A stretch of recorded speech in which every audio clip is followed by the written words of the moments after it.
ولی طالبان له امریکا سره پاکستانی سیاست کوي. السلام علیکم درنو لیدونکو، ستړي مشئ، وخت مو پخیر. وروسته له هغه چې د امریکا د متحده ایالاتو نوی حکومت اعلان وکړ چې د طالبانو سره د پخواني ولسمشر ډونالډ ټرمپ له لوري لاسلیک شوی تړون به له سره وارزوي. طالبانو په سیمه کې د هغه هیوادونو سره چې د امریکا رقیبان دي تګ راتګ زیات کړی دی. اوس تازه د دې سفرونو په لړۍ کې طالب مشرانو ایران ته سفر کړی دی. طالبانو په خپل اعلامیه کې ویلي دي چې دوی د ایران حکومت په بلنه دغه هیواد ته سفر کوي. تر دې وړاندې طالبانو د خپلې ادعا او امت بنسټه فکر خلاف د چین سره نږدې کېدو هڅه کړې وه او له دوی څخه د کرونا وایروس د مخنیوي په برخه کې د مرستې غوښتنه هم کړې وه. د دې نسبتا اوږدې مقدمې وروسته راځو دې ټکي ته چې طالبان څه ډول قدم په قدم د پاکستان لار او سیاست تعقیب کوي. طالبان اوس د امریکا د نوي حکومت څخه ویره لري چې هسې نه د جو بایډن حکومت د طالبانو سره لاسلیک شوې توافقنامه بې اعتباره او یا سخته مشروطه کړي.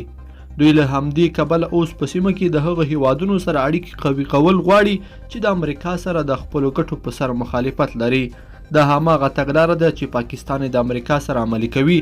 پاکستان ته چې کله امریکا رشوت او یا هم خیرات ورنکړي نو بیا پاکستانی صدر اعظم د چین د پلازمینې بیجینګ یوه دوره کوي او که فشار ورباندې زیات شي بیا ان د څو ورځو لپاره روسي عسکر هم میلمه کوي.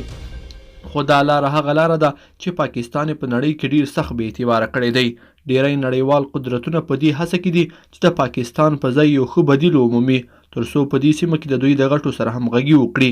دا تګلاره به طالبانو ته تر پاکستان ډیره ګرانه تمامه شي ځکه چې هر څه وي پاکستان یو هیواد دی او طالبان بیا تر اوسه د مشروعیت ترلاسه کولو په لومړي پړاو کې دي.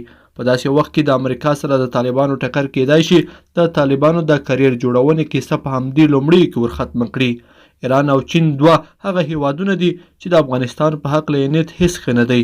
څه هم دا نشو ویلی چې د امریکا نیت ښه دی خو دا ډول قمار او پاکستاني سیاست به طالبان دومره ترخه کړي او بدرنګ به یې کړي چې بیا به یې نه ایران خوړلی شي او نه چین. طالبانو ته نږدې سرچینې بیا په ښکاره دا سفرونه سیاسي نه بولي او ادعا کوي چې د سفر موخې د افغان کډوالو په مسله خبرې دي. د دې ترڅنګ ویل کیږي طالبان به د ایران د مشهور اتومي ساینسپوه محسن فخریزاده فاتحه هم واخلي. لیدونکو په دې هیله چې دا ویډیو به مو تر پایه لیدلې وي. که مو دا ویډیو خوښه شوې ویډیو لایک کړئ او چینل سبسکرایب کړئ.